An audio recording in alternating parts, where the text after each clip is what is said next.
ala asyrafil anbiya wal mursalin Sayyidina wa habibina wa syafi'ina wa qurratu ayunina wa maulana Muhammad Tibbil qulub wa dawaiha wa afiyatil abdan wa shifaiha wa nuril absar wa dhiyaiha wa qutil arwa wa qidaiha wa ala alihi wa sahbihi Subhanaka la ilma lana illa ma 'allamtana innaka antal alimul hakim Rabbi syrah li sadri wa yassir li amri wahlul 'uqdatam min lisani yafqahu qawli amma ba'd.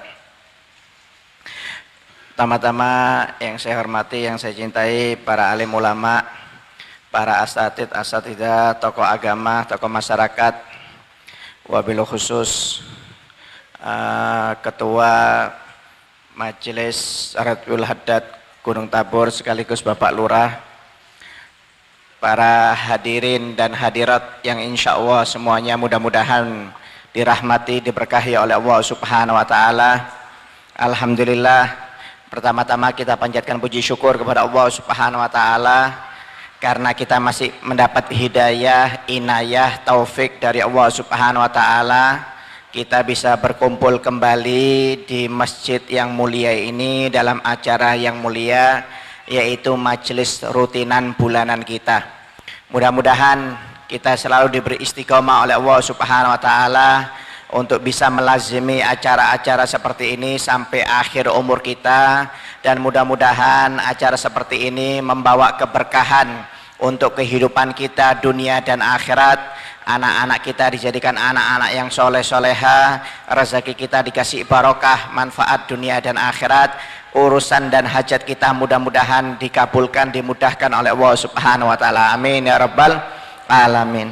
Sebagaimana biasanya, insya Allah malam ini kita akan membaca kitab hadis Arba'in Nawawi, dan kita melanjutkan pembahasan hadis yang pertemuan sebelumnya. Bismillahirrahmanirrahim. Wa qala musannif rahimahullah ta'ala anhu an Abi Ruqayyah Tamim bin Uwais ad-Dari radhiyallahu ta'ala anhu anna Nabi sallallahu alaihi wasallam qala ad-dinu nasiha qulna liman ya Rasulullah qala lillah wa li kitabi wa li rasulihi wa li a'immatil muslimin wa amatihim. Rawahu Muslim. Dari sahabat ayahnya Ruqayyah, yaitu sahabat Tamim bin Aus ad-Dari, mudah-mudahan Allah meridhai beliau, bahwasanya Nabi Muhammad SAW bersabda, agama adalah nasihat.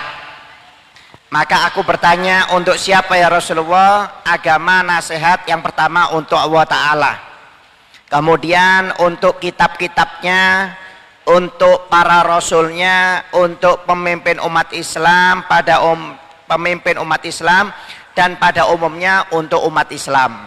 Diriwayatkan oleh Imam Bukhari. Ya. Jadi kemarin sudah dibahas tentang nasihat. Yang pertama, agama adalah nasihat untuk Allah Subhanahu wa Ta'ala. Sekarang yang kedua, apa maksudnya nasihat untuk kitab-kitabnya Allah Ta'ala? Agama adalah nasihat untuk kitab-kitabnya Allah Ta'ala. Maksudnya adalah al-imanu bih wal amal bima fihi wa ta'zimi wa ikramih, yaitu maksudnya hendaknya kita beriman kepada kitab-kitab Allah Subhanahu wa Ta'ala, kemudian mengamalkan apa yang ada di dalam kitab dan mengagungkan dan memuliakan kitab-kitab tersebut. Ya, jadi maksudnya agama adalah nasihat untuk kitab. Maksudnya apa? Bahwasanya kita wajib beriman kepada kitab-kitab Allah Subhanahu wa Ta'ala. Ya. Kitab Allah Subhanahu wa Ta'ala itu, kitab Allah itu ada 4. Sebenarnya jenisnya ada 2. Ada kitab, ada suhuf. Kitab itu adalah berupa lembaran-lembaran suci firman Allah Ta'ala yang dijilid dijadikan buku atau kitab. Itu namanya kitab. Kitab ini ada 4. Wahyu Allah yang berupa kitab itu ada 4, yaitu Zabur diturunkan kepada Nabi Dawud, kemudian Taurat diturunkan kepada Nabi Musa, Injil kepada Nabi Isa, kemudian Al-Quran kepada Nabi Muhammad SAW. Ya, ini kitab. Kemudian suhuf. Apa suhuf? Suhuf itu firman Allah juga, tapi berupa lembaran. Berupa lembaran. Kalau Anda baca Al-Qur'an, fi suhufi Ibrahim wa Musa, di dalam suhuf, lembaran-lembaran Nabi Musa dan Nabi Ibrahim. Itu namanya suhuf. Jadi wahyu Allah itu ada dua. Yang pertama berupa suhuf, yang kedua berupa kitab. Suhuf itu artinya lembaran-lembaran. Tapi kalau kitab itu lembaran-lembaran yang banyak kemudian dijilid, namanya kitab. Ya. Suhuf ada berapa? Suhuf yang pertama diturunkan kepada Nabi Adam ada 10 lembar. Suhuf yang diturunkan kepada Nabi Adam ada 10 lembar. Kemudian yang kedua, suhuf yang diturunkan kepada Nabi Sis alaihissalam. Suhuf yang diturunkan kepada Nabi Sis ada 50 lembar. Kemudian suhuf yang diturunkan kepada Nabi Idris, ya, kepada Nabi Idris 30 lembar. Kemudian kepada Nabi Musa 10 lembar, kepada Nabi Isa alaihissalam, kepada Nabi Ibrahim 10 lembar. Jadi Nabi Adam dapat 10 lembar, Nabi Sis dapat 50 lembar, kemudian Nabi Musa 10 lembar, Nabi Ibrahim 10 lembar, kemudian Nabi Idris 30 lembar. Jadi totalnya suhuf ada 110 suhuf. Yang diturunkan oleh Allah ada 110 suhuf dan 4 kitab.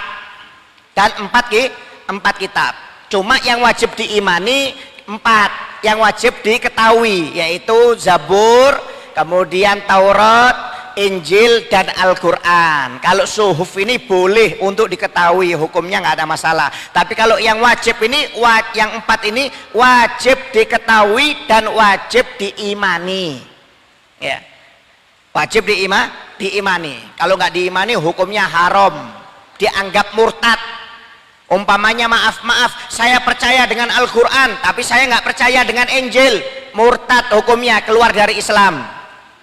Saya percaya dengan Al-Quran, saya percaya dengan Injil, saya percaya dengan Taurat, tapi saya nggak percaya dengan Zabur, murtad hukumnya, nggak boleh. Semuanya harus diimani. Cuma memang maaf, Injil yang zaman sekarang itu bukan Injil yang diturunkan kepada Nabi Isa alaihissalam. Ya, sudah banyak perubahan-perubahan, ya. Beriman wajib, cuma kalau dengan Injil yang sekarang itu banyak perubahan. Tapi kalau Injil yang diturunkan kepada Nabi Isa itu memang betul konkret isinya, itu wajib diimani. Jadi Anda nggak boleh nggak percaya. Saya percaya dengan Al-Quran, saya tapi nggak percaya dengan kitab-kitab yang lainnya, hukumnya haram, tidak boleh. Ya, jadi wajib beriman kepada kitab-kitab yang sudah diturunkan oleh Allah Subhanahu wa Ta'ala. Dan kitab yang terakhir yang diturunkan oleh Allah Subhanahu wa Ta'ala adalah Al-Quran. Ya, ini kitab terakhir. Jadi maaf Bu, Al-Quran ini firman-Nya Allah Pak, wahyu, bukan makhluk, ya, bukan makhluk. Nggak boleh mengatakan Al-Quran itu makhluk, hukumnya haram. Itu berarti murtad hukumnya. Ya, jadi Al-Quran ini adalah firman Allah Subhanahu wa Ta'ala, wahyu yang diturunkan oleh Allah Subhanahu wa Ta'ala. Karena zaman dulu itu ada yang mengatakan bahwasanya Al-Quran itu makhluk. Al-Quran itu makhluk. Itu di zamannya Imam Syafi'i. Khalifahnya pada waktu itu tertular dengan ajaran yang aneh. Jadi khalifah pada waktu itu mengatakan bahwasanya Al-Quran itu adalah makhluk. Makanya Imam Ahmad bin Hambal itu dimasukkan penjara. Kenapa? Karena dipaksa oleh pemerintah pada waktu itu untuk mengatakan Al-Quran itu adalah makhluk. Tapi Imam Ahmad bin Hambal nggak mau, menolak. Imam Syafi'i juga didatangi oleh pemerintah pada waktu itu, diperintahkan untuk mengatakan bahwasanya Al-Quran itu makhluk. Imam Syafi'i sambil memegang Al-Quran seperti ini mengatakan ini makhluk. Tapi maksudnya Imam Syafi'i menunjuk kepada tangannya, bukan kepada Al-Qurannya. Jadi Imam Syafi'i waktu itu dipaksa untuk mengatakan bahwasanya Al-Quran makhluk. Imam Syafi'i sambil memegang Al-Quran kemudian menunjuk, tapi yang ditunjuk maksudnya adalah tangannya sambil mengatakan ini adalah makhluk. Akhirnya Imam Syafi'i tidak dipenjara, tapi Imam Ahmad karena dipaksa nggak mau mengatakan bahwasannya Al-Quran adalah makhluk, akhirnya dipenjara oleh pemerintah pada waktu itu. Ya, itu Imam Ahmad bin Hambal itu Pak Bu sampai dipenjara 3 periode, 3 presiden, mulai kakeknya, kemudian bapaknya sampai anaknya. Imam Ahmad ini dipenjara karena memegang keyakinannya bahwasanya Al-Quran adalah firman, bukan makhluk. Subhanallah, akhirnya karena dipenjara sampai bertahun-tahun, sampai sakit hampir meninggal dunia, Nabi Muhammad SAW datang lewat mimpi kepada Imam Syafi'i sambil mengatakan, wahai Syafi'i, kirim salam kepada Imam Ahmad bin Hambal, suruh sabar, sebentar lagi surga sudah menantinya. Maksudnya nggak usah khawatir, nggak usah bingung, sebentar lagi meninggal langsung masuk surga, kata Nabi Muhammad SAW. Akhirnya disampaikan oleh Imam Syafi'i, disampaikan kepada Imam Ahmad bin Hambal. Akhirnya Imam Ahmad bin Hambal gembira karena mendapat langsung kabar gembira dari Nabi Muhammad SAW. Ya, luar biasa. Jadi wajib kita beriman kepada Al-Quran dan meyakini bahwasanya Al-Quran ini adalah firman-Nya Allah Subhanahu wa Ta'ala. Ya, Al-Quran ini adalah firman. Al-Quran ini